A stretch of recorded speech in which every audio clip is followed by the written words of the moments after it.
वुखोंग एक देवी के अंश से पैदा हुए थे।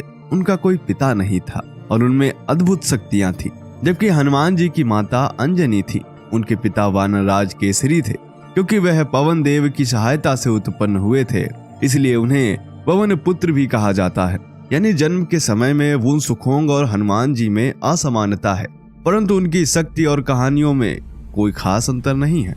जिस तरह चीन का मंकी किंग वुनसुखोंग बिल्कुल वानर जैसा था और वह 2 पैरों पर चल सकता था, उसकी शक्ति का सामना किसी देव व दानव के वश में नहीं था। ठीक उसी तरह हनुमान जी के विषय में भी वर्णन मिलता है।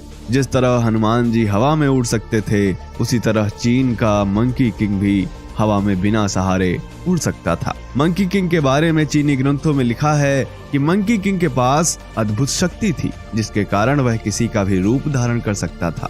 ठीक इसी तरह हनुमान जी की भी रूप बदलने वाली शक्ति का जिक्र रामायण में कई जगह पर किया गया है। तो दोस्तों, अब सवाल उठता है कि चीनी संस्कृति में जिस मंकी किंग का वर्णन है वह हूबहू हनुमान जी जैसा क्यों है? क्या वाकई हनुमान जी कभी चीन में रहे थे? तो आइए इन 4 प्रमुख तथ्यों के आधार पर जानते हैं। सबसे पहला है, हनुमान जी भी शरारती थे और मंकी किंग भी शरारती।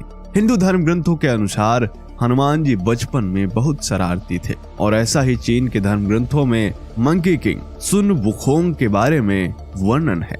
एक कहानी के अनुसार मंकी किंग ने बाकायदा स्वर्ग पर आक्रमण कर दिया था और स्वर्ग के राजा से उनकी घनघोर लड़ाई हुई थी।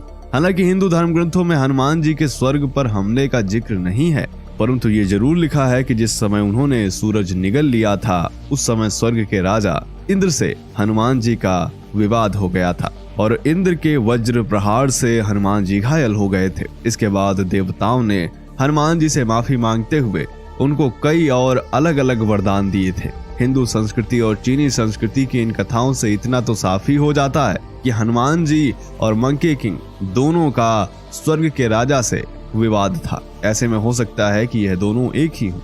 आते हैं नंबर 2 पर, और वह है हनुमान जी और मंकी किंग की दिव्य शिक्षा।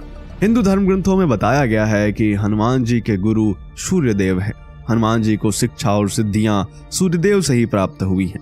यानी हनुमान जी की शिक्षा दीक्षा धरती पर नहीं बल्कि सूर्यलोक में हुई है। जबकि चीन के ग्रंथों में कहा गया है कि एक महान गुरु मंकी किंग को शिक्षा देने के लिए बचपन से ही अपने साथ किसी दूसरे स्थान पर ले गए थे। उन्होंने मंकी किंग को शास्त्र और शस्त्रों की शिक्षा दी और उन्हें कई गुप्त शक्तियां दी, जिसके कारण मंकी किंग महान योद्धा बने। यानी इस मामले में भी हनुमान जी और मंकी किंग में काफी समानता है। नंबर 3 पर आते हैं और वह है हनुमान जी और मंकी किंग के हथियार। चीनी धर्म ग्रंथों के अनुसार मंकी किंग का हथियार धातु से बनी एक लाठी जैसा था। यानी यह हथियार धारदार नहीं था। इसी तरह हनुमान जी ने भी कभी धारदार हथियार का इस्तेमाल नहीं किया। हनुमान जी अपने साथ हमेशा गदा रखते हैं। दोस्तों, गदा और लाठी के आकार में भले ही कोई समानता नहीं है, परंतु इन दोनों में एक समानता यह जरूर है कि यह दोनों हथियार धारदार हथियार तो नहीं थे। आते नंबर 4 पर, और वह है कि दोनों हैं बाल ब्रह्मचारी। हनुमान जी बाल ब्रह्मचारी हैं, अर्थात वह संसार की मोह माया से दूर राम नाम जपते रहे और उन्होंने कभी विवाह नहीं किया। परंतु कमाल की बात है कि चीन के धर्म ग्रंथों में भी जिस मंकी किंग का वर्णन है वह भी बाल ब्रह्मचारी थे और उन्होंने भी कभी विवाह नहीं किया, बिल्कुल हनुमान जी की तरह। ये अपने आप में काफी हैरत अंगेज है कि 2 देश अलग अलग संस्कृतियों वाले हैं और दोनों देशों के देवताओं के बीच इतनी ज्यादा समानता है। सच क्या है ये कहना मुश्किल है।